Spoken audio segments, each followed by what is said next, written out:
ভোর হয়ে আসছে। ময়মনসিংহ শহর তখনও ঘুমে আচ্ছন্ন। রাস্তায় নীরবতা, বাতাসে কুয়াশার মিশ্রণ, চারদিক নিঝুম। এমন সময় শহরের উত্তর দিক থেকে ছুটে এলো আটটি কালো গাড়ির বহর। শব্দে কেঁপে উঠল আকুয়াপাড়ার সরু গলি। গাড়িগুলো এসে থামলো এক ধূসর রঙের চারতলা বাড়ির সামনে, সিকান্দার ভিলা। গাড়ির দরজা খুলে নামলেন একে একে কালো পোশাক পরা লোকজন, হাতে স্বয়ংক্রিয় অস্ত্র, গায়ে বুলেট প্রুফ জ্যাকেট। তাদের নেতৃত্বে আছেন এক ব্যক্তি, উচ্চদেহী, মুখে দৃঢ়তা, কাঁধে লেফটেন্যান্ট কর্নেলের ব্যাগ, কিন্তু বুকে নাম হলফ নেই। ইনি লেফটেন্যান্ট কর্নেল গুলজারউদ্দিন আহমেদ। তার নির্দেশে 1 মিনিটের মধ্যে চারতলা ভবনটি ঘিরে ফেললো বাহিনীর সদস্যরা। কেউ উঠল ছাদে, কেউ সামনে দাঁড়ালো গেটের কাছে, কেউ আবার পেছনের দিক থেকে নজর রাখতে শুরু করলো। নিচতলার গেটে বড় তালা ঝুলছে, পাশে 4টি আলাদা কলিং বেল। এক কর্মকর্তা চুপচাপ একটি বেল্ট চাপ দিতেই উপরে পাখির কিচিরমিচির। কিছুক্ষণ পর 3য় তলার বারান্দায় এসে দাঁড়ালো এক কিশোর। ঘুম জড়ানো চোখে নিচে তাকিয়ে জিজ্ঞেস করলো, কে? নিচে কালো পোশাকের এত মানুষ দেখে সে হতভম্ব। উত্তরের অপেক্ষা না করে নিচে নেমে এলো। মেজর পদমর্যাদার এক কর্মকর্তা তাকে জিজ্ঞেস করলেন, এই বাড়িতে কি কিছুদিন আগে একটি শিশুর জন্ম হয়েছে? কিশোর ভয় পেয়ে মাথা নাড়লো, হ্যাঁ। এরপর জানতে চাওয়া হলো বাচ্চাটি কোথায়। কিশোর নিচতলার একটি ঘরের দিকে আঙ্গুল তুললো। মেজর সামনে দাঁড়ানো লেফটেন্যান্ট কর্নেলের দিকে তাকালেন। গুলজারউদ্দিনের মুখে হাসি ফুটলো। মনে হলো বহুদিনের খোঁজ আজ পাওয়া গেছে। সময় নষ্ট না করে একজন কর্মকর্তা নিচতলার দরজায় আঘাত করলেন। 2বার ঘা দিতেই ভেতর থেকে দরজা খুলে গেল।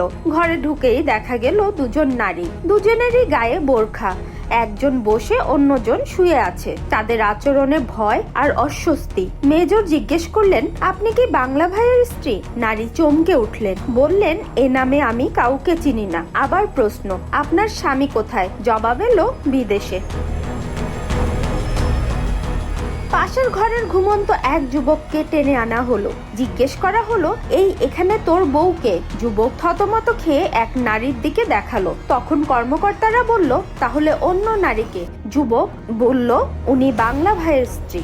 জানতে চাওয়া হলো, বাংলা ভাই কোথায়? নারী দীর্ঘশ্বাস ফেলে বললেন, আমি জানি না। চাপ সৃষ্টি করা হলে বললেন, মুক্তাগাছায়। আরো জানতে চাইলে জবাব এলো, ঠিক কোথায় জানি না, আমি কখনো যাইনি। লেফটেন্যান্ট কর্নেল গুলজার আর দেরি করলেন না, যুবকটিকে সঙ্গে নিয়ে বেরিয়ে এলেন। গাড়িতে উঠলেন সবাই। শুরু হলো অপারেশন মুক্তাগাছা। সময় সকাল 6:15। গাড়িগুলো ছুটলো ময়মনসিংহ টাঙ্গাইল হাইওয়ে ধরে পশ্চিম দিকে মুক্তাগাছার পথে।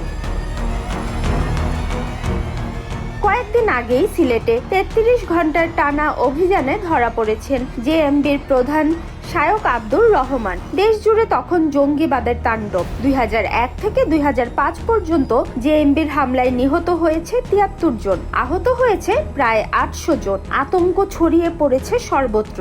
দেশ বিদেশের চাপে বিএনপির নেতৃত্বাধীন জোট সরকার জেএমবিকে নিষিদ্ধ ঘোষণা করেছেন। শায়ক রহমানকে গ্রেফতারের পর র্যাবের কাছে সবচেয়ে বড় প্রশ্ন ছিল, বাংলা ভাই কোথায়? দিনরাত জিজ্ঞাসাবাদ চলছিল। অবশেষে 6 ফেব্রুয়ারি রাতে শায়ক রহমান ভেঙে পড়েন, জানান বাংলা ভাই ময়মনসিংহে আছেন, কিন্তু ঠিকানা জানে রিমন। রিমন এক কলেজ ছাত্র, যিনি কখনো কখনো তাকে বাংলা ভাইয়ের আস্তানায় নিয়ে যেতেন। র্যাব দ্রুত রিমনকে গ্রেফতার করেন সিলেট থেকে। জিজ্ঞাসাবাদে রিমন জানায়, বাংলা ভাই আকুয়াপাড়ার সিকান্দার ভিলায় আছেন। সেখানে কিছুদিন আগে এক শিশুর জন্ম হয়েছে। এই শিশুর জন্মের সূত্রই তৈরি হয় অভিযান পরিকল্পনা।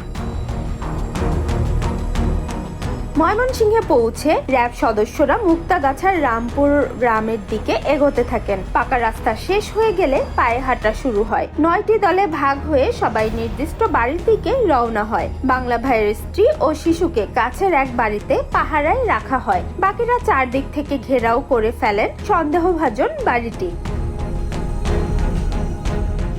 লেফটেন্যান্ট কর্নেল গুলজার হুঙ্কার দিলেন, বাংলা তোর দিন শেষ, বেরিয়ে আয়। হঠাৎ ভিতর থেকে দাড়িওয়ালা এক লোক দৌড়ে পালাতে শুরু করলো। কয়েকজন সদস্য তার পিছু নিলেন। এদিকে সার্জেন্ট রফিক দরজার কাছে গিয়ে লাথি মারলেন। দরজা খুলে গেল, কিন্তু ভিতর থেকে এক লাঠির আঘাতে তার মাথা ফেটে গেল। হাতে থাকা পিস্তলটি মাটিতে পড়ে যায়।